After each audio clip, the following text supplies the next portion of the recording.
as a BFC virgin, I guess I felt as good as I could without actually knowing what truly was in store for me. Like I thought I had an idea because of stories from friends and people I know who've done it, and They watching weren't YouTube they weren't videos. real friends, by the way. They wouldn't be telling you stories. Yeah, They just said, whoever. "Stay away." I know it's terrible. I need to get better friends. They must No, be they're the saying the same best. about you, though. I We need to all get talk some each friends other that into aren't the crazy. I know we all talk each other into like the worst things, but they're also the best. But yeah, but yeah, you think but you really don't have any idea until you get out there. Like, Yeah, you don't really do it at all. Like, so I've no. interviewed people on it, and I think one thing when I was talking to Andrew yesterday, like the conditions really add another layer of complication, don't they? Like, so bloody warm. Mm-hmm. It was so hot. Yeah. But I felt fairly confident coming in and just like so excited. I just remember being at the start line and just like the most ultimate excitement, race day, feeling all that energy and just like, yeah, here we go. I seen your Big photograph pajamas. with Laz, and you looked so happy. And I I was was so like, bummed. she doesn't realize she's a victim in that photograph, you know? It's like, yay, Laz, you're fantastic. And he's going, ha, ha, ha, ha, ha. Young, new blood for the course. I know. I think we have It's Stockholm class, though. syndrome or whatever. It is. So, did your training go well? You were happy with everything? You didn't come in with any niggles or anything like that? You were pretty confident and excited.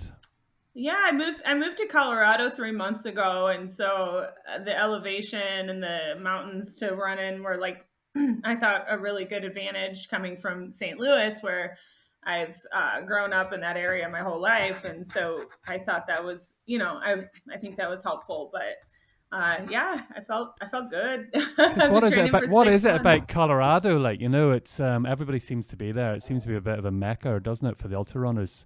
Yeah, Elevation is a big thing, isn't it? So what? yeah. Because you're up pretty high there already, aren't you?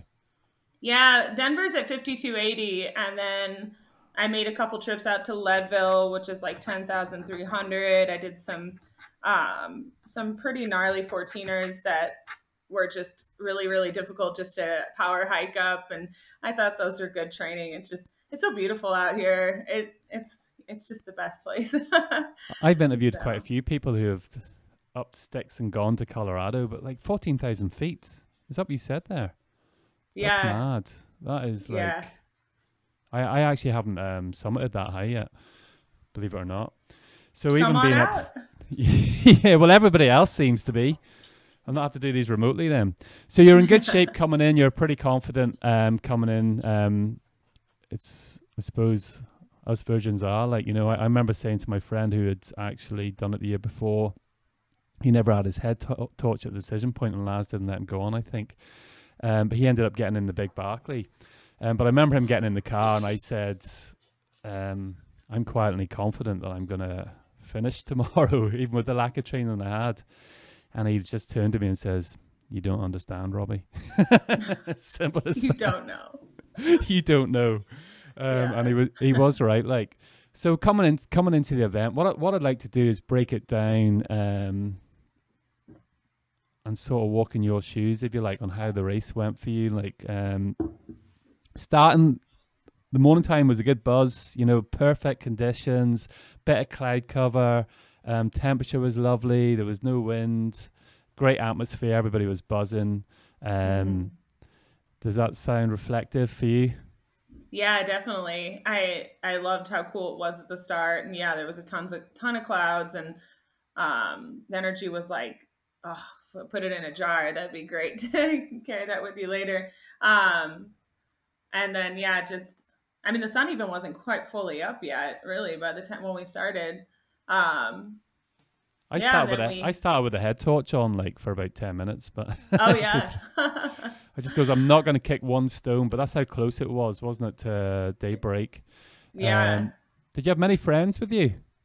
Yeah, so a few of my friends, four of them from the St. Louis area came out for the race.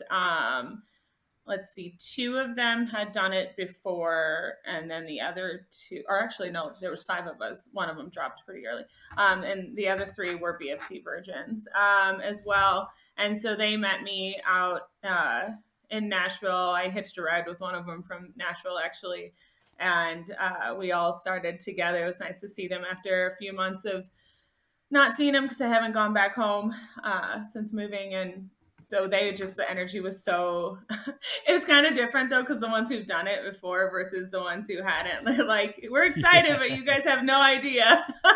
Don't be too excited.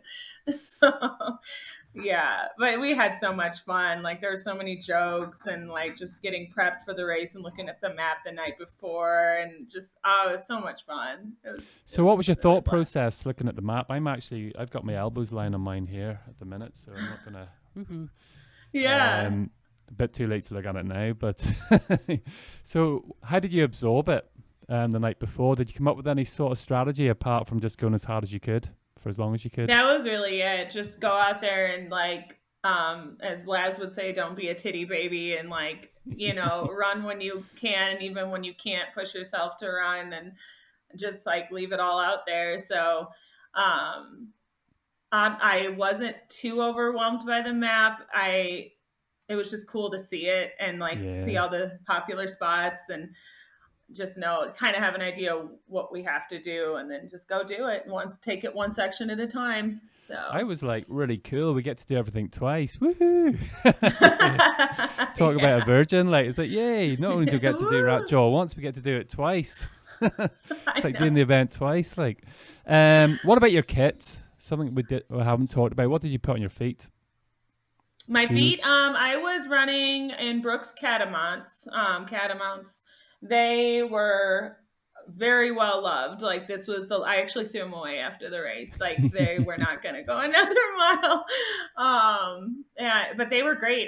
That's what I trained in for 6 months. And I'm a Brooks girl when it comes to trails, and an Asics when it comes to road running. But and then I used one of my older vests because I knew that it was gonna be just tore to shreds and dirty and filthy, and I didn't really want to use my new Salomon like nice vest that has those little. I felt they were gonna get caught up on the briar, so I preferred like the clips versus the. It's dog number 2. I have 3 of them. This is my pity. She wants to get in on the show, like. Yeah, she's an attention hog. And then I just wore stuff that I knew I could throw away afterwards. That I also knew wasn't going to chafe in practice of like running in it. Like, okay, this is good. I had a water bladder and one soft flask in the front. And I packed more food than I needed. Like I really did take it seriously when they said there's only going to be Slim Jims. I wasn't trying to play and not have food out there. And I could have easily carried like half of what I had. So.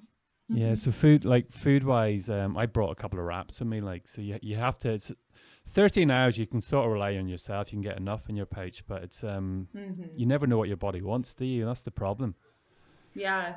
On the warm up loop, I took 1 bar and straight away I started feeling sick. And went, well, that wasn't a good idea. For whatever reason, that bar, which I've eaten a load of times, made me feel not so great. Oh, no. But so 6 months, like that was a good training block you had then. You were going in here good and strong, like, which was needed really to get to that 50K mark, I suppose. Yeah. Had you done any events in that 6 months? Yeah. Out here in Colorado, I did a trail marathon. It had about, I think, 5,000 gain. So only 8,000 less than what we did estimate. And I did that one in August called Staunton State Park, the Staunton Rocks Trail Marathon. I did a ton of oh my gosh, so many training runs, but other race-wise, I think the marathon was my only event that I registered for as like a training, if I can recall. So you were pretty happy coming into this event in good form. Come on, Laz, bring it on! Like, so we took off then that morning. We hit the first I didn't know what to expect, to be honest. I was a bit of a whirlwind. We came over from Ireland Thursday, Friday. We actually flew into Washington and drove the 500 miles down, picked up our races, then went into the event the next day. So I literally was just looking at the next aid station on course. I didn't go past. If I was on number 1, I was looking at number 2. And so not the best strategy. I might even edit that out. So because I remember somebody asking me at aid station 2, they started talking about aid station 4. I said, I don't know, I haven't looked that far yet. They were like, maybe a good strategy, actually. So how do you, aid station 1, I've actually written down, well, not your first time, like, but it was the visitor center was the first time we ran over the clock. Somebody put up the splits, and I've got Brian's split, your split, and my split down here. I'm not going to talk about my split after the first one. But you came in 3:15. I actually felt like I'd finished an event at that stage. It was like, yay, where's the finish line? Oh yeah, definitely. It felt that way. Yeah. So how did the first loop? How did the first loop go for you? Did you start up near the front or the middle? I started kind of towards the middle-ish. I wasn't trying to be right up there. And we got passed by so many people right away. The first mile, it was like my legs, I don't know if it was excitement, my legs just did not want to wake up. And I was like, okay, come on, we got to get, we got to get with the program. It was making me a little nervous, but you know how that is. You can't trust the first mile. And then we just, honestly, it wasn't a ton of running. Like we ran in the first mile and then we just started to climb that that road, the warm up forever and ever and ever. I said to someone, I was like, well, we have to get to the top at some point. Little did I know this was going to be something we repeated multiple times during the day. Like chimney top, good Lord.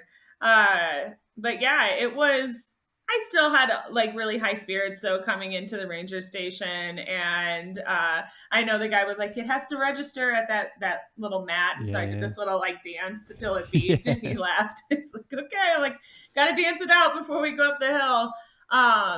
It was a lot of it was good to see a lot of people. Like it gave me a boost. Like they're all cheering there, and the volunteers, and to see there was actual real food to be had at the aid station. I was like, oh yes, okay.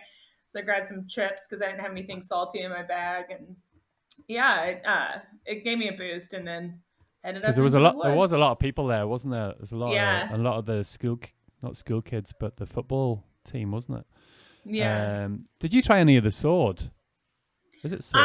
A little bit, but I brought my own scratch in a little like tube, and I was adding it to my soft flask, and I kept just plain water in my my bladder, and I really didn't feel like the need to. I was like, I don't know if I don't like it, so I tried just a teensy bit, but I didn't really drink a lot of it. I'm kind of glad I didn't, because a friend was like, oh, it was making me feel nauseous, which nothing against the sore, but you to trying new stuff on race day. Yeah, so a mate of mine actually got water, and one of the guys filled up with sword, but he poured it over his head. The 500 ml. That'll attract the stinging insects even more. You're just covered in sugar. Have much. You'll kill me for saying this, but he doesn't have much hair on his head. Like, but he said it was just so sticky, all over his head. He missed the marathon cut off by 2 minutes. He goes, it could have been that sword on my head actually done that. No. That's the thing with this race, is there's so many, like, what if I didn't do this? Or what if I shaved off this time in this section? And you can't do that. I mean, maybe now, especially as going into the next year, is not a BFC virgin. It's like, okay, I know where I could have saved time, but yeah. Just writing down the times here between Brian and yourself and myself. Like, for me, it was definitely the aid stations. Even though, like, normally, I know that anyway in a like 100K race or something, I will just go on through and try not even to stop. But I know I had to stop and reset my bag. But then I just talked to everybody around me. I was looking at my watch, got an hour and a half left, which I didn't have. And I was spending a lot of time, like 10, 15 minutes at the aid stations. And on reflection, just before this, when I was writing down the time, I was like, that's why I missed the decision point, was that turnaround. My goodness. Oh, with John Kelly, Yeah. where you're just partying. It just was so Yeah. relaxed, and the whole Oh thing was yeah, you could hip. Do hang you know out what I there all mean? It was, day. you can get Coke here on bar, it was on tap. It was excellent. You know, everything was happening there. Like, so you came in, you done that shimmy on that first clock. Then you were in the 3 hours 15 minutes. Brian was 2 hours 59. I actually come in at 3:18, so it really did go tits up for me. Like, so Oh wow. that's Okay. fantastic. So up to Tub Springs, then it really started to happen, didn't it? Yeah, that climb was forever. It just felt like a hobbit in the woods on an adventure. Just kept Yeah. going. You couldn't look up though, could you? You just sort of look at the trail and just keep moving. There's no other Yeah. option in there. How did Yeah. you, being from Colorado's not so bad, like, but how did you find the heat then in there? Because it was quite humid, wasn't it? It was pretty humid, which I'm not used to anymore now that I live out here. There's like no humidity, but the shade was nice, and occasionally we would get a little itty bit of breeze. But that section, I mean, it did go on forever, but I just kind of got in the zone and I just went and just did Hmm. it. And it at a few sections I found people to chat with, and it made the time go by. And yeah, Yeah, it there was was. some, like, there was people lying down and sleeping at that stage. I go and past people. It made me want to sit down. Then I was like, really, you can do that? You've got time to do that? It's like lying down and No. sleeping. How's your Uh-uh. energy levels? How was your energy levels going up to Tub Springs then? I felt pretty good. I felt pretty decent going up to Tub Springs. I my energy was still pretty high. Um, and yeah, Mor- it just I'm really good Morale at was good. compartmentalizing, and so I was like, okay, this is this section that I'm going to focus on now. Like, and just don't think about all the other stuff I have to do, and don't even really think about the stuff I've already done. Like, I'm just in the section that I'm in, and yeah, it was all right at that point. And we came up the chimney. Then there was a bit of a breeze at the top. Oh my Yeah. goodness! Getting up to that first chimney, because there is sort of a couple of them, isn't it? Is this like, for me being up there the first time anyway? It was your first time up there as well, was it? Yeah, when I saw the chimney, I was like, "Oh, there it is!" Like, yay, chimney! Yeah, you were definitely So, in better spirits than I was. yeah, I did a little like, yeah. So, Because it is a bloody climb, isn't it? Like, it it really is, is. yeah, And you weren't speeding up in any way or form, you know, it was just getting. Were you with people at that no, time, or were you on your own? yeah. I talked to the guy from Florida who had to tape up his shoe because it was messing up not far after chimney. I chatted up with him for a while. He was very nice. And just other random strangers would kind of chit chat a bit, and yeah. I met his Um, shoe like on 2 or 3 different occasions. I didn't see people's faces. You see, I was just looking down at people's feet. yeah, So, I because know. he had like silver duct tape wrapped around it, didn't Yes, he?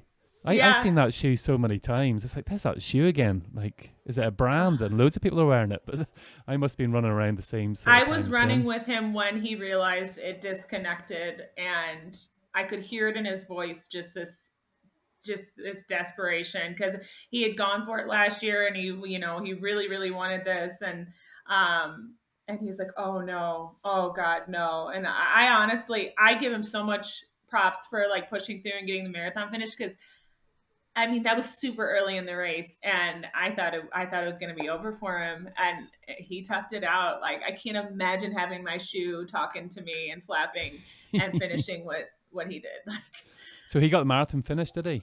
he did, yeah, Yeah, that's why I must have seen him then. He must have been pretty close to that cut off, because I kept on seeing that shoe the whole way through. yeah, pretty epic. So you were feeling pretty good then up to that point. Hmm. Really, that was the still is the warm up, really, isn't it? Because when you looked at the map, you knew the out and back was the start and the finish of the race. Really, it was all there, wasn't it? Yeah, And he had like 60 minutes down on each one. It's like, that was crazy. So even to be honest, like even when I got to the towers for the first time, I could really feel my quads going up to the tower to get punched even before I went hmm, down. And the heat there for me was this is meant to be about you, by the way, not me. So but anyway, um, coming down Ratjaw, I want you to explain to me in your best words what that was like for oh somebody that's gosh, never been there on the way down. That is. oh man, epic. So I remember we climbed up that Jeep road to Rat Jaw, and I had pretty much been running by myself with, like I said, intermittent periods of conversation with other runners that I didn't know. And then when I got to the very top, I saw my friends. One of them had already dropped out of the race. She only got in 10 days prior and hadn't really been training. So she dropped at the ranger station, I believe. But my other friends were up there and they're like, oh my gosh, Kristi. And my spirits just soared to see my friends and knew Yeah. that they're like, go up to the fire tower, get it punched, we'll wait for you. And so they waited for me so we could all go down Ranch Jaw together. And I was so excited that I literally was like, ain't no party like a Rat Jaw party because a Rat Jaw party don't quit. And they're like, okay, get ready. And so we descended this thing and I was just like, wow. I it was good because there was so much of a path because we were Yeah. middle-ish back of the runner, so there was quite a bit of a path. Um, but it was just wild. It felt literally wild, like you're playing in the wilderness. Like it kind of made me feel like a kid. I was wearing tall socks, and I didn't get as cut up on the way down as I thought I would, which I'm thankful for. Um, but yeah, that stuff will still, those vines will literally, they kept tripping me up more so than getting cut. I kept getting my Getting shoes lassoed. stuck on a vine that's super deep. And then, I mean, they're like tripwires. And There it was a was guy just next to messy. me. He got his foot lassoed, so he Yeah. went he face planted into them, and I was like, and he turned Oh, around and goes, no. "Oh, that was lucky," and I was like, "Shit, his face is cut." Will I tell him? Oh my God. But there's a It was couple of times I nuts. got as I was going down, I felt a vine go right across my neck. If it was somebody with a knife, and I was, but then you were lucky there was no thorns on it, and then I felt one to go across my face, and I thought, "Geez," you just think for a second, "Oh no, that could have just cleaned you, wiped you clean Oh open." Like man. you must have had to. We were lucky because obviously the front runners had made some sort of a path on the way down until Hmm. you got to the little tunnels.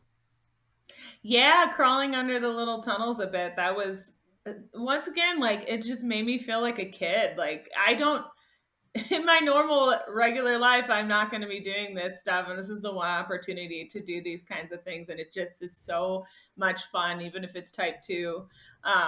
And it just felt like me and my friends just like, woo, my God.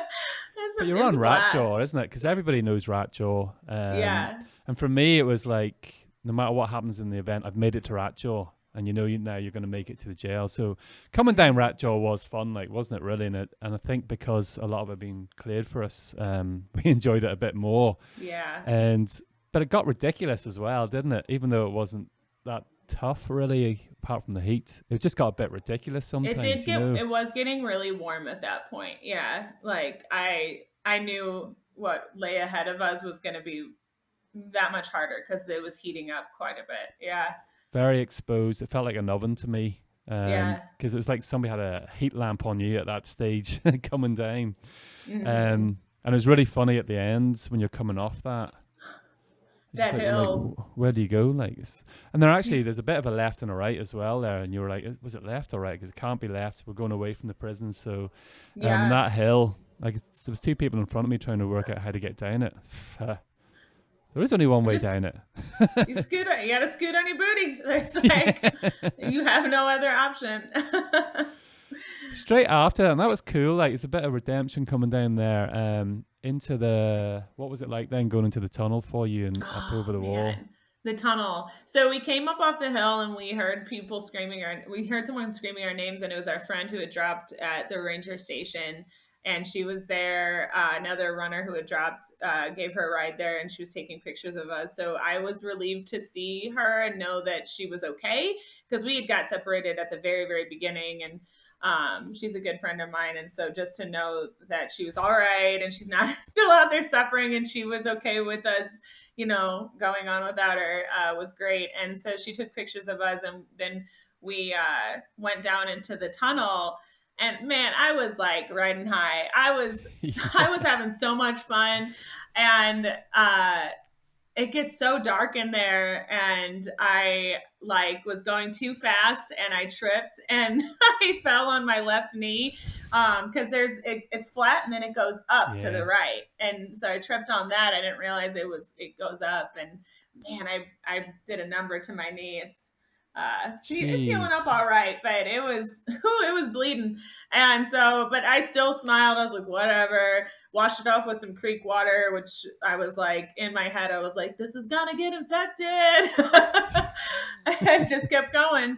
That You could tunnel was cool, you and could imagine it's people nice. like years ago maybe trying to escape through the tunnel, like these type of things going through your head, Oh yeah. Um, and then we come out into the heat. I don't know where you seen Aaron, who's the number one, but he met me on the. I'd actually get out of his way coming up, going over the jail wall. Oh, How okay. how cool was that? Like going That over the was wall. so fun. Yeah, and the volunteer there was so witty. He had like a lot of jokes. Yeah, that was really cool. I loved going up and down the ladder, and we got to do it twice. And yeah, that was really neat. Then Just coming being through the by this jail, old there was a good prison. buzz, obviously, wasn't there? Because there were some normal people walking about who were just visitors, and you could see their face. Really, like what are Yeah, these crazy people doing? I loved watching their reactions and hearing the things they were saying, and they're just like astounded, like, "Oh my god, what are these? Yeah, what are these people doing?" And we were just covered in mud. We look like, apocalypse survivors, and just yeah, it was really funny. That kind of lifted my spirits too, to just be like, "Yep, we're It nuts. Here we it are." was when you come off Ratjaw, wasn't it? You were absolutely dirt head to toe. And I come off Ratjaw and I goes, geez, I really am covered in mud. And somebody Yeah, from across the river shouted, well, what did you expect? And I was like, fair enough. yeah. It's hilarious. Like, so I think the next checkpoint then was at the gate, or it was at Hmm. that fuel station. You crossed that. I don't know if you've taken a look at your times or not, but it was 5:31. Oh, So okay. like you were well on track. Like the cutoff there was 7:30. So you were 2 hours at that point. I had actually lost half an hour on you there. I was 5:58 and Brian was 5:20. So he was just 11 minutes ahead of you. Um, all the fun happens after that, doesn't it? Really? Yeah, you could call it that. Well, we just talked about coming down Ratjaw and over the prison. That was actual fun. Coming up into meth lab then. Phew, like Man. I must have asked people 3 or 4 times, is that Ratjaw? Oh, sorry, testicle spectral. Is that no, no, no, no, no? That's not it. That's not it. That's not it.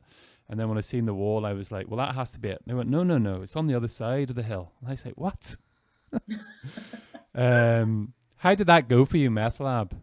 Oh man, meth app was wild.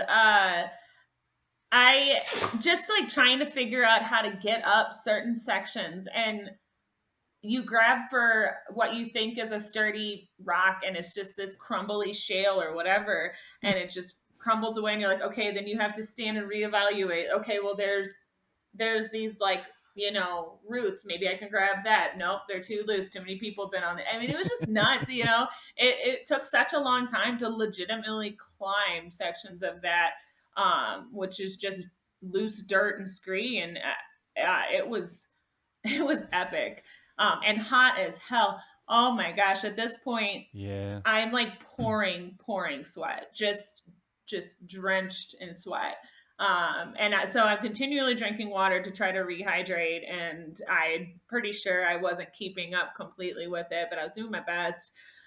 Um, Meth Lab is very fitting with the name it's been given. It's a little like it's like a straight up hill desert. It's nuts.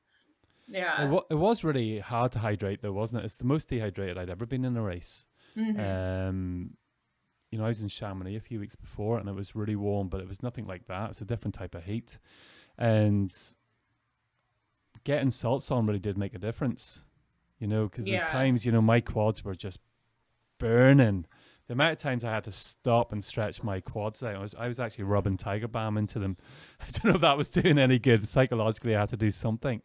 It was class meeting Jenny though, wasn't it? Like Jenny had the camera there. It was sort of a bit of a Yeah. lift. Yeah. That Something was normal, great. I think. I That's why it know. was good.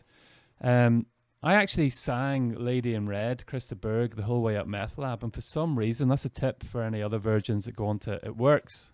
So I was singing at the top of my voice, and every time I stopped singing, I felt miserable. So I just kept Oh my singing. God.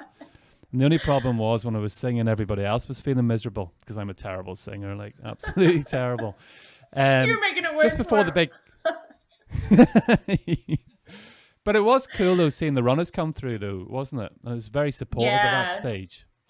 Yeah, actually, one of my friends from St. Louis area, Tim Barbie, he passed me on meth, and he's like, "Oh, there's pizza and Coca Cola and John Kelly at the bottom of that, so keep going." And he looked strong. He did great, and he came out there to go for it, and he really did good. So that was nice seeing him, and then to see like the first. Well, I saw her way back there, but the first female Andrea. I saw her actually back in the woods before getting on meth lab, and I was just like, yeah, She looked so she's killing strong, it. didn't she? Like, She looks so strong. and focused. She was focused like a demon. So she was like, Yeah, she was really out to get it. So she was, as we yeah, all were, to be fair, in our own different battles that were going on. yeah. Going up Meth Lab, then the final sort of ascent. It was tough when you got to the top of that, and you're like, phew. But how did you find going down Testicle Spectacle? Like that Okay, was. so coming off of meth lab and then going down testicle, and like very shortly after descending, um, there's that straight, like literally the most straight downhill I've ever gone down. I spent a good minute just staring at it and just trying to contemplate how I was going to get down that without just jumping like 15 feet and rolling or something. It was that was one of the biggest obstacles on this course. I was like, then I thought, how the heck am I going to get back up this too? Yeah, you could see That people thing just was nuts. grab him with their nails, trying to hold on, Yeah, and you can see everyone looking. What route do I go here? There is no yeah. route. You just go. That's it. I I went to met. the right side a little and got down it and like used some grass and roots to kind of like, and it was still super steep, but to kind of slow me down. But I came down pretty hard on that thing. I think I took half the cliff with me with my speed goat sticking out the front. And I was like, this is the only way I can do this is going down on my ass. Like, We should have brought rope. Next year we'll bring rope. I met a friend of mine, Eamon Murphy, who came over from Ireland as well. It was his first experience. He was coming up as I was going down. I says, well, are you enjoying it? I don't even think I could repeat his words on the podcast. But enjoyment was not one of the words that he used. He was Yeah, spitting as he was speaking to me, but he was like Spider-Man as he was talking to me, adjacent to me. You know, it was hilarious. Like, it yeah. was. I find that most probably. Well, we're gonna get to the going up Ratjaw in a minute, but next to Ratjaw, I suppose that was for me. It was the second hardest Going bit. down Was going down, testicle, yeah. but you Yeah, to knew. pass people who like my friend out here in Denver who was doing the race, Emma, she was coming up testicle when I was going down and I was just like, Emma, woo! Like she was doing great. But yeah, to like I crab crawled a ton down testicle spectacle. I had to do the crab walk, like there was no other way. And then people were just literally climbing on all fours coming up it, and it was something to see. It was so cool, but just wild. It was quite slippy as well, wasn't it? Near the bottom. Yeah. I actually went over 2 or 3 times then at the bottom. I was like, oh, better be careful here. Bodies Mm-hmm. were starting to emerge at that stage anyway, or at least after we Mm-hmm. went to the turnaround. When you got to the turnaround, did you do that? Did you turn around, or did you take some time there, or? That's probably where I made the most vital mistake of this race. I spent, I think, 10 minutes at the turnaround, and I kept saying, like, literally twice I said out loud, and it's in my head. It probably went through my head at least 10 times. I need to go. I need to go. I got to get going. Some of my friends, I actually like parted with them at the aid station right after the prison, and they they thought that I was still there. I had actually didn't even stop at that one except for to get my bib dinged or whatever. And then I kept going. I actually didn't even say that to them. I just thought they saw me and they didn't. So they lost me, but I knew I needed to keep putting it, like Yeah. keep putting down the mileage. I just needed to keep going. I wasn't going to stop if I didn't need to. And so they caught up to me after I'd been at the turnaround station where John Kelly was I was there for about 3 or 4 minutes, and they got there, and I should have left right then. I didn't, and that was a big mistake. I stuck around and talked with them and drank some Coke. And one of my friends, he was like worried he actually busted his bladder. It didn't. He fell on it on that really, really sharp hill. And so he stuck around, made sure that wasn't busted, and he was just feeling really rough. And I stayed around for camaraderie, and I should have been one man for himself. Just go. Damn him. He's off the Christmas list for sure. Like, but it He's the one was who talked me into this crazy race to begin with, so he's definitely off the Christmas list. the turnaround. I think got a lot of people because it was so relaxed. Like I know I've been in events and I've come into fuel stops and friends have been there and they're almost shouting at you. Here, what do you want? What do you want? Fill your what? Right, go, go, go. And you're like, you just put your hand into your bag to get a sandwich, drop bag or something. And they're pushing you, move, at a turnaround point. Yeah. Whereas I came here and I sat down and met some guys from England, sat and talked and chin wagged for about 15 minutes and then took off. I was about 400 meters away and I realized I'd left my gloves behind. So I had to go back and I was like, will I get them? Because no, I definitely need them again. And I was very similar. I just made the cutoff by 19 seconds for the marathon. I had 19 seconds left. And all that was in my head was running down to it. Shit, them gloves have made me miss the marathon. So similar to yourself as well. You're sitting as you're going and it's getting really tight. You start thinking straight away. Laz had said to one of my friends who missed it by 2 minutes, he goes, hey man, you were out there all day. Where'd you lose 2 minutes? And that was it. I was like, oh Jesus, but he's so right, isn't he? So coming back up Testicle, it wasn't so bad, was it? Because you got a bit of a boost at the turnaround. Yeah, that Coca-Cola saved my life. It just, whew, that was so good. The pizza was all out by the time we got there. I think 4 or 5 minutes before I got there, the last slice had been handed out. But the Coke was great, and it gave me definitely the boost I needed with the sugar and the caffeine. But yeah, Testicle going up, it was tough, but we were still having fun. I was with my friends and we were talking about races and, running like all runners do. We just talk about running all the time. And I felt you got a bit of energy. I felt like you got a bit of energy supporting the people coming down because you were actually going back and they were coming down. So you were supporting those guys. But I think I actually give you a bit of energy doing that. Well, at least I'm not going down here still. I'm still moving forward I'm quite a bit ahead of these guys. So I didn't mean it in that way, but I mean, just supporting them actually was giving you a good buzz. It was just it was a positive. Passing other runners and giving each other kudos was awesome. It definitely, I love that part of races, way to go, keep going. When I got to the top of at the turnaround, what was the time then? So you were 11 minutes behind Brian at that stage, which is going to be important when we come to the end here, because you pretty much caught up with Brian. By the way, that's why I said that, not because of the finish. And I was like, I was gone at that stage. So funny, 47 minutes behind. But when I got to the top of Testicle Spectacle, were you struggling going up or down? I don't mean struggling, but did you find it easier going up or easier going down? I'd say it was easier going down. But going up was, definitely easier going down. Going up was tough. And, and then to have a friend who's really struggling and you can just see it, you feel really bad for them and stopped a couple times there. And, you're trying to keep your spirits up, but then at the same time, your friend's on the struggle bus hard at this point. And it's just that stuff can spread sometimes. So at that point, actually, my friend Jacqueline, who finished a minute ahead of me, her and I decided we told the guys, we're going to go ahead because you guys are generally faster than us and you'll catch up to us back in the woods and stuff. And so we broke apart and her and I just went ahead. And so, um, It yeah, sounds like you were having a good time to this point. yeah, yeah, we Um, were. do you having many low points before this, or you're still pretty? I had an oddly low point coming down Bird Mountain. I For some reason I felt depleted, like energy wise. I started feeling depleted. I broke my foot in 2014, my left foot, and the spot where I broke it started feeling sore. And I was like, Mm, it's too early in this race for my foot to feel sore. And it really got in my head.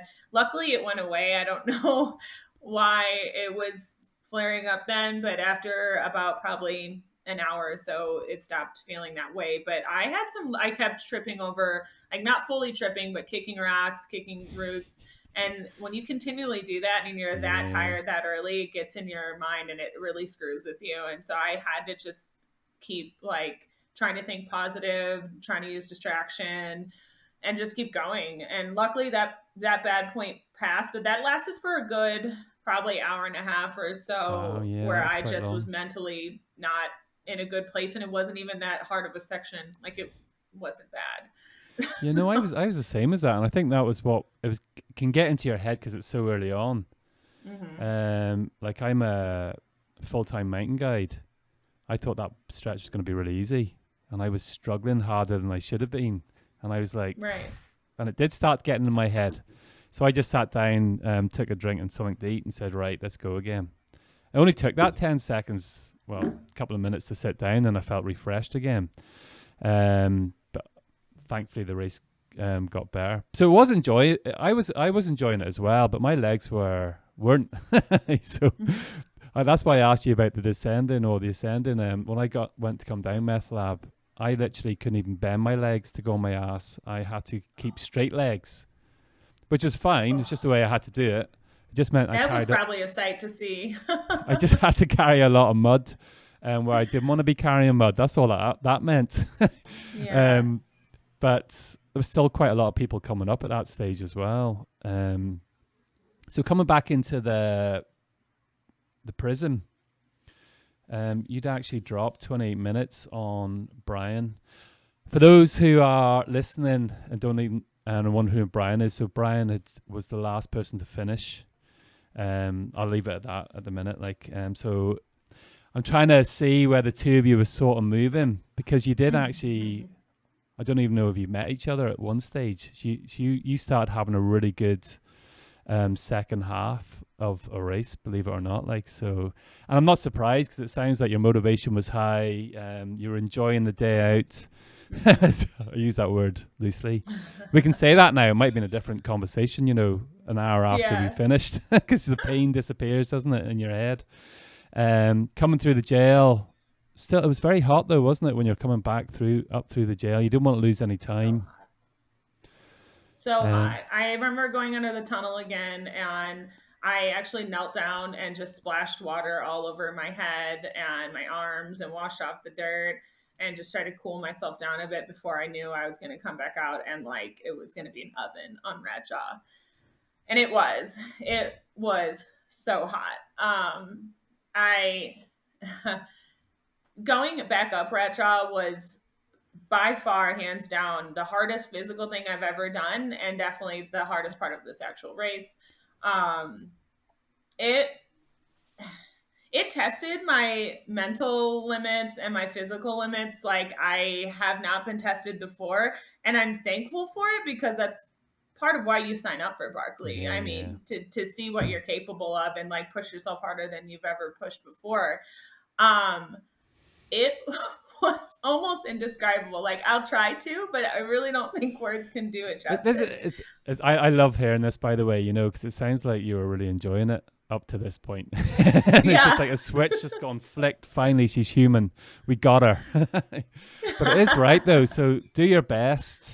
Do your best from the Yeah. very start, because when you come out of the tunnel and you crawl up onto the bank, you walk over to Big Rat, as they call it. Like, where do you start? Like, you're just looking at the bank and going, where do you Hmm. start? How do I get up this? So walk me through Yeah. that. Yeah. So I see that big hill at the very base of Recha, and I literally took a few seconds to just mentally prep myself, and I got in like a zone. Like I just laser focused, looked at it, and I was like, okay, here we go. And there was quite a few people behind me, so I felt that urgency to keep going. Like I was, for some reason, at the head of this crazy conga line. I just scrambled up that hill. Like there's no dignity. You grab what you can. You know, you're just showing everything to the people behind you.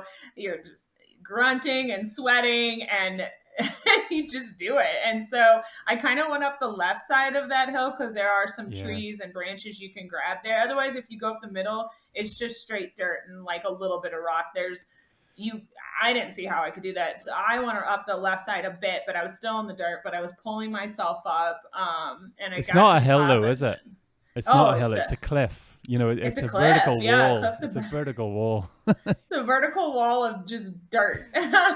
And uh so that's tough. You know, you just go for it. And you look at it and you think there's no way I'm getting up this. Like I can't do this. And then you just do it. And you're like, okay, I freaking did that. And then I didn't take much time to stop. I took 2 seconds, let out a deep breath, and just went for it. Went for rat jaw. And that's when I looked at my watch and I was like, I want to try to get this done in about an hour. Like an hour is what I have. I need to get up this thing in an hour because I knew I was starting to cut it close to get back to Tub Springs by 5:30 p.m. And so I started on rat, and rat's kind of split up in like two sections, and the first part's bad, but the second part's even worse. Yeah. Um, you're just pulling. I tell people like that I talk to about this race that you're just pulling yourself up on these dead power lines. And I made a joke. I was like, next year, Lad's gonna have them electrified to give a little bonus. you know, Well, the first time I pull seen teeth. them, I did think to myself, I hope these aren't live because I didn't know they were there. Yeah. And in this section, like in any other sections, even on testicle and stuff, like people were conversating, kind of laughing, kind of like, commiserating on how tough this is.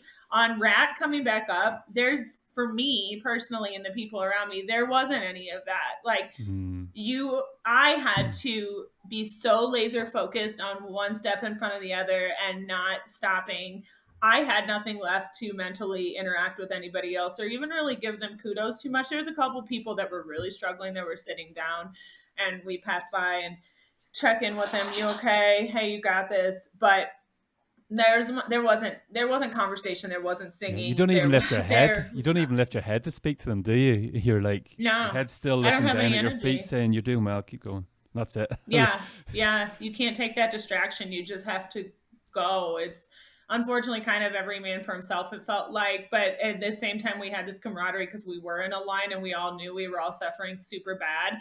And so, like, just being in the presence of others who were going through the same suffering was helpful. But Yeah. I didn't want to talk, I just wanted to go.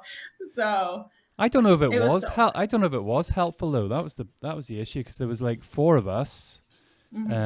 and that first section I was able to keep moving, like at snail's pace, but one foot in front of the other, feeling a bit sorry for myself. But when there was four of us, then we didn't do each other any favors. You know, we started sitting down, and things were getting really Mm, difficult, and there was no real happiness going on. Like it was just sufferfest.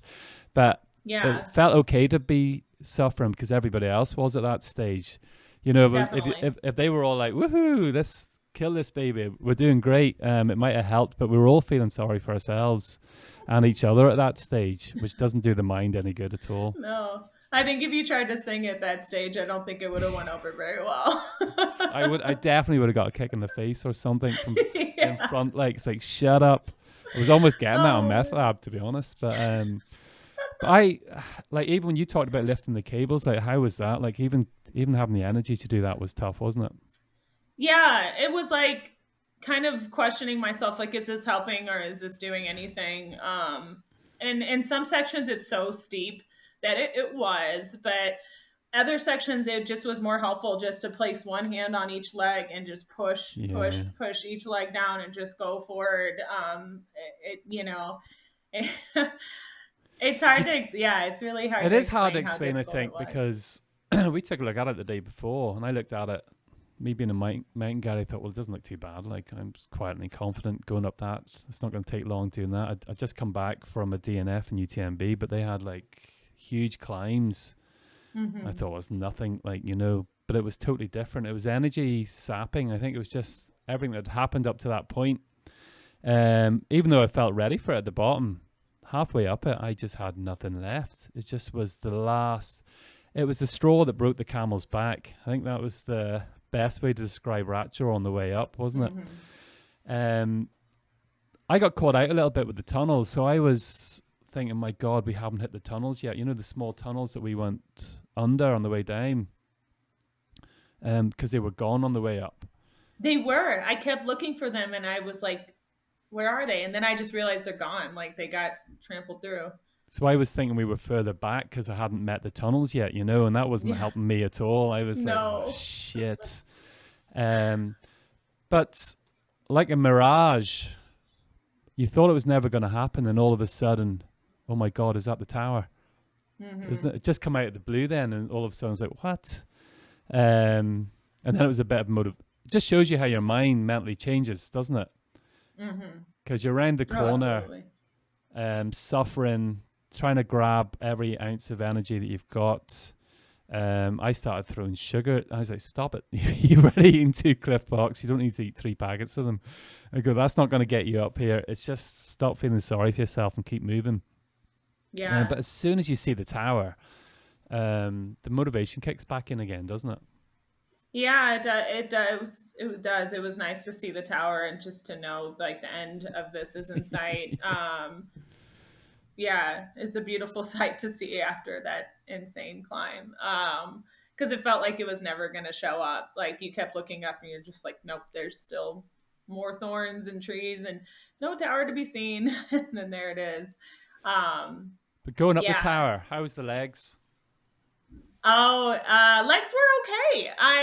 Honestly, it was very interesting when I got towards the last, I don't know, tenth of a mile towards the top of Rat Jaw.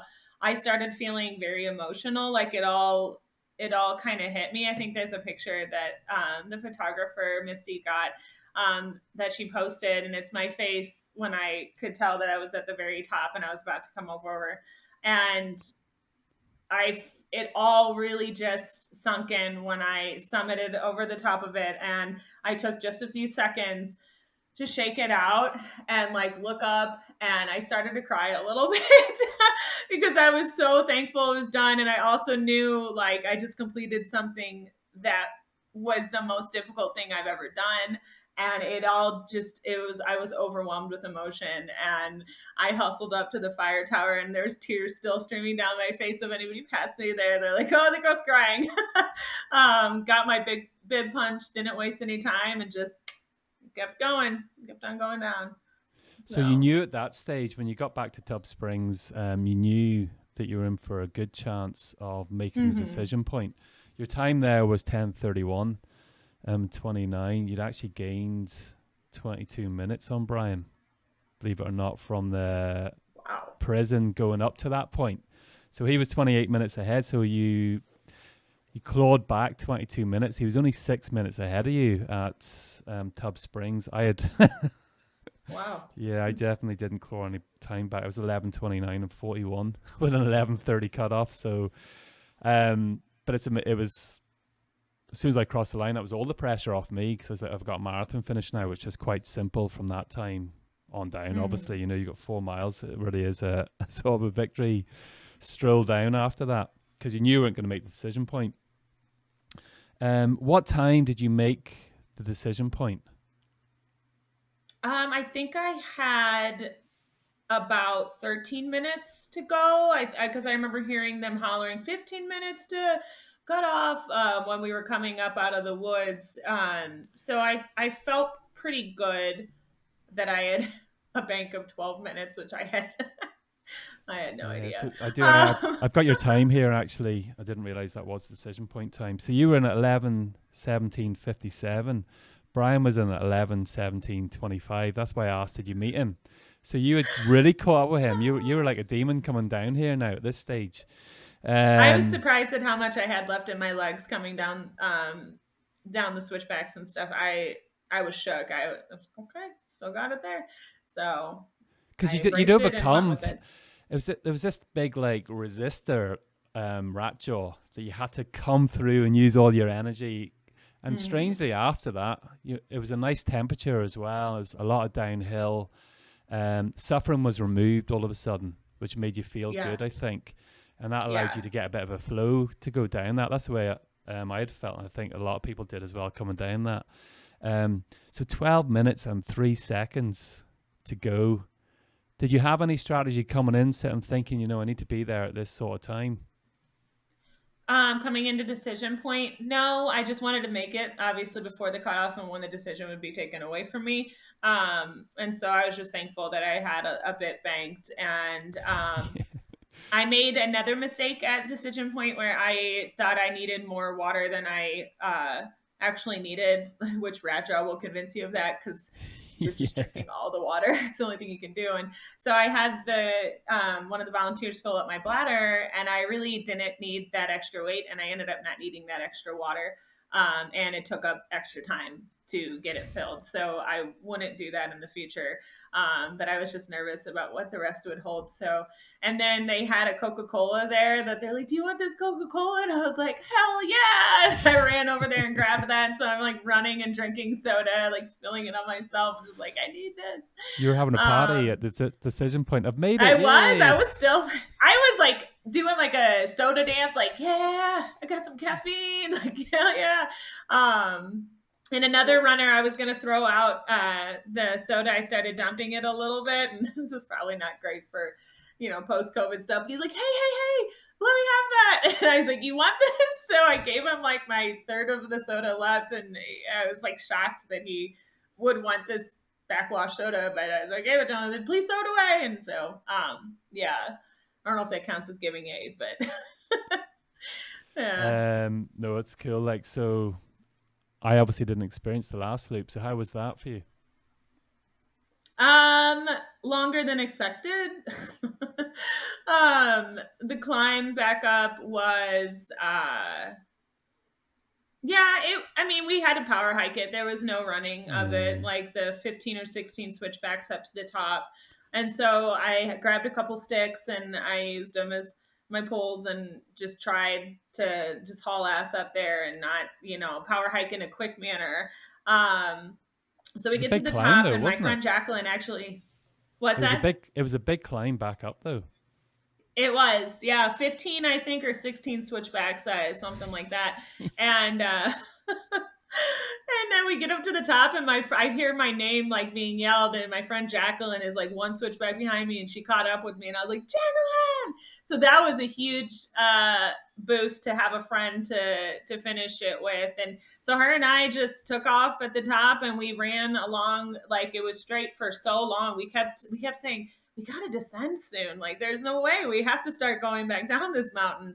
And we just ran for what felt like forever until it started to go down. And some people, we ran with different people at various spots who that they would pass us or they would fall back. And it was just really nice to have someone to talk with about our experience of the day and just to run with. And so it's getting dark. Headlamps go on as I turned mine on as I was coming back into the campground area. I just was preemptive. I was like, I'm just gonna turn it on now so I don't have to mess with it later. And we definitely needed them as we started making the way back down. But it just went on forever. You pop out into this section of the woods that's not very well marked, and it's dark, so you have to like really pay attention for the white blazes. And we just found them. I was like, oh wait, okay, there, we gotta go. And I think other people have talked about this, but then you pop out on this Jeep road and you think there's a sign that says 1 mile to go. So it's probably more like 2 or 3. And we're just going down this Jeep road, and my legs at this point are over it. Like the nether dissension, like they're just not having it. And so they start to kind of lock up a little bit. And so I'm doing this weird like shuffle jog down. My toe is it's still purple. It's just banging into the front of my shoe and it's throbbing with each step. Like it's just over it. I'm like, I'm probably gonna have a toenail missing when I take off my shoe. And so we go down that, we almost miss, like it's so dark, we almost missed the turn, but we got it. And that's when the absolute terror sets in. Like coming down the Jeep road when we first got in, I was pretty confident. I was like, we got this. Like she was like, if we finish, I'm like, no, when we finish. And when I realized that we had probably another mile to go when you turn in back into the woods onto the single track, terror set in. I I told Jacqueline, because she's faster than me. I was like, Jacqueline, go. Like, don't wait for me. I want you to finish. I want you to give it your all. I don't want you to be held up by me. And so her and I split at that point. She went ahead a little bit. Like I said, she finished a minute before me. And at this point, the headlamp is bobbing. So I'm holding it with one hand because it's disorienting when the light is just bouncing in this dark woods and you're spent, all the energy is gone, you're starting to feel like a little delirious, like the shadows are playing tricks on you, you know that you have barely any time left, so you got to put the hammer down, and it all just like compounded into this big ball of anxiety. And I verbally had to tell myself, just keep going, go, you got this, it's okay, go, you're almost there. Like, and I just was trying my best to run, and I did all of it. There's one tiny little climb left. I literally like cursed Laz. I was like, oh god, like things I can't say on this podcast. And I had to power hike up this hill, and it was nothing. It was maybe a tenth, not even a tenth, maybe 0.05, but just enough to where I had to hike it, and it got in my mind so bad. And then right after that, I heard the bombs going off for the 5-minute warning, and I have not felt this level of panic in a long time. And people were flying by me, and one of them must have been Brian, and there's another runner who was right in front of me, right in front of me. And I want to say he made it because I think I was the first DNF finisher. It was 6 unless seconds. I'm wrong. Was there one other person who didn't make it? I think Yeah. Brian was just ahead of you. Okay. So he even hopped at the finish line. I saw his video and I was like, oh my God, that dude had a hop left in him. But if I finished in time, I probably would have had a hop left in me too. So I'm coming around the corner and I can hear, shockingly, I'm not tripping. I don't know how, because I can barely see and I'm too freaked out to like even really be able to like process what's under my feet. And I see a volunteer and he's like, go, you have a minute left. Go. Like, you have to go. And I said, I'm trying. And I can't believe that I had it left in me to sprint. Like, we crossed this little tiny creek and I can see the finish line. And I dug deep and I somehow was able to sprint. And I think I'm like, oh my God, I have seconds left. And I'm coming up on the, up on the finish line and I see it and it's 13:20 and it posts and it's like 3, 4, 5, 6. And I hit it at 13:20:09. And it was such a blending of feelings, like such relief to be finished and some pride that I had done the whole course and gave it my best. But in the moment, such a crushing feeling of sadness and just, I couldn't believe I'd missed it by 9 seconds. Like disbelief, honestly. I said, oh my God, I can't believe this. And I won't lie. I had to walk it off. Like my friend DC, she grabbed me in a huge bear hug and she's crying and I'm crying and she's like, you did it, you finished it, that's all that matters, you did it. And I was like, 9 seconds. I just kept repeating 9 seconds. And she's like, but you finished it. And I said, I just need a moment. And I walked off and had a little titty baby cry. And I walked back and people were like, giving me their condolences and kudos, and it just was an overwhelming emotions in general. It was incredible. The sound of the crowd when they realized I missed it, the O's and oh no, she missed it was like just something to hear. It was terrible and wonderful at the same time, and I wouldn't wanted to have come in any different. Like I'd rather have missed it by 9 seconds than missed it by an hour. Like uh, it was I, so I, I would epic. I would rather have missed it by 9 seconds than finish the marathon. You know, I didn't even make the decision point.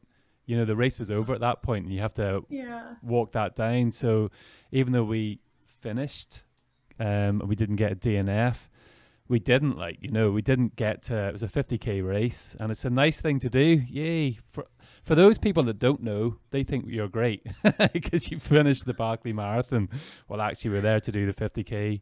It's like you were an hour ahead of me. It's so unfair, but at the same time, it's class.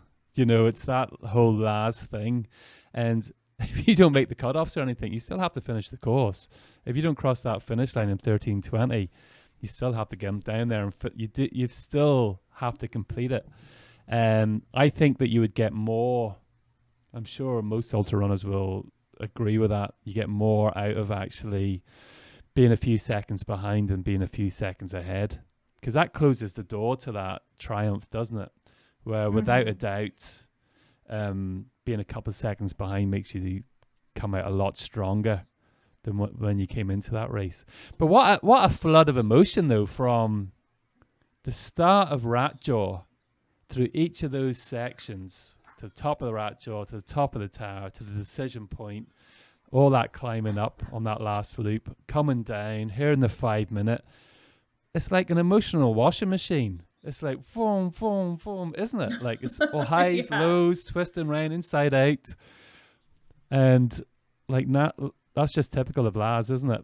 It's exactly what he It's what like he tries to nothing I've do. ever experienced. Yeah, like I've done some pretty epic races, and but all the factors that he puts in to make this race what it is and what you end up experiencing out there is what makes it worth doing and sets it apart from anything I've ever done before. Like not having GPS, not being allowed trekking poles, not being allowed drop bags, not knowing all the unknowns of it, and the just roller coaster of emotions is it sets it apart. It's in and of itself is just its own beast. It's incredible. The worry is that it's addictive. That's the worry. God.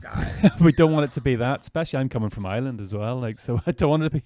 I don't want it to be addictive. But you're 7 hours different. So how far is it? The journey for yourself?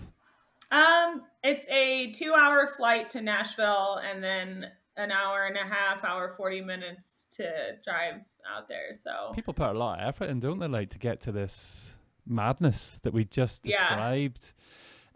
There's something about the best stories are the stories where people suffer and they hallucinate and they trip over and they fall off the cliff, and that's the interesting stories that people want to hear. Not everything uh, was a bed of roses, and it was fantastic. Not that it will be like for anybody in he this was so type of close event. though to not making it, and to have Oh, finished with another St. Louis runner. There was apparently several of us that finished within a few minutes, and that's you kind would of odd with not such a huge field. believe I was at the finish line, because what an exciting time to be at the finish line, at 13 hours and 10 minutes. And I was so surprised how many people were finishing. But on reflection, when you think about it, obviously they were pushed against the time. So they were digging deep into their souls to try and get over that time. There's a Yeah. wave of people, and the excitement, you would see the head torch appear in the forest and they come down the finishing chute, and you're like, is that it? No, no, no, there's another head torch. There's another head torch. You've got 2 minutes. They've got 2 minutes. And that person would come across the line. You're almost hoping now at this point you don't see another head torch. And then Oh you're like, yeah. I remember the moment seeing your head torch going, shit, there's another head torch. It's like there's somebody still in the cave. You need to go in and get them. And they were running down, and you didn't know whether you were going to make it or not. And it was like, Mm-mm. all of a sudden, this exciting buzz, and seeing you come over, and the photograph that somebody took is absolutely fantastic, because they really, you couldn't have captured it. That's going to be one of your best race photos for life, like, because only you know the emotion that went through um, Yeah. as you were crossing that finish line. nine It truly seconds. kept. That's an incredible picture. I saw it and it actually brought tears to my eyes again because it captured it perfectly, Yeah. perfectly. Like just the the drop, like the heart just dropping and just knowing like all of that. It wasn't for nothing, but to know that I've missed it in such a short period was such a gut punch. And she got that picture perfect. I mean, it was Yeah. incredible. She's great. I'm so glad they were out there that day. Um, Um, so yeah. congratulations on your DNF. Thank you. You've got unfinished business. Laz has to Yeah. let you in next year. You know he's going to do it, like, because it's all about the fight. It's all about coming back. Um, Oh, so I can't see any way that it's not going to happen. But fantastic story. Like, that's it, really, I suppose. I can't wait until next year. Fingers crossed, I'm going to be there as well, fit and ready. I know I need to get in there at the decision point with about 15 minutes, not 12. oh my gosh. Just go climb the cliffs of Moher or something and practice. I don't know Yeah. what you can do to practice out there in Ireland, but oh, epic. Yeah. Thanks Thank very you much so for your much. time, Kristi. Yeah, it was epic. I might actually just release this on itself, and maybe release the 2 episodes separately because I really enjoyed that. Everybody's going to relate to the story. Do you know? Everybody was suffering in the same vein, and whether or not the cutoff was the finish, or was it the marathon cutoff, or was it, you know, getting it to the turnaround. Everybody was getting those moments throughout the race, like, Hmm. shit, I've just got to push on here. And there was loads of those cutoff times were people's finish times, people's finish lines. Absolutely amazing race. Laz didn't disappoint in any way or form. Like you thought you knew what it was going to be about, and you weren't far wrong, to be honest. And then some, with interest, like in typical Laz fashion. Thanks Yeah, very I much. can't Have you wait got to anything? see. Have you anything else on the horizon at the minute? This is such a like piddly thing, I suppose, but it's kind of nice not to be training for anything at the moment for a little while at least. The only race I'm registered for in the foreseeable future is Hot Chocolate 15K here in Denver next weekend, and I'm doing it for the Beast Pacing Group. So I help people reach their goals, Okay, by trying to yeah. meet a certain time. So I'm the 10:30 pace group for the 15K, and I am very much looking forward to that road race at a 10:30 pace, and that's I've that's done I've it. done pacer a So few times, but I've got a feeling you're going to be screaming, "You can do this! We've only got 6 seconds left. Come on, push, push! You can do it!" Roaring at them to get them over the finish line. yeah, Fantastic. Kristi, thanks very much. I'll edit this and I'll be going out on Friday or Saturday this week, but I'll send you a awesome. link as soon as it's ready. All Yeah, it was right. wonderful talking with you. I'll see you at Barkley next year. Fingers I'm crossed. fingers crossed.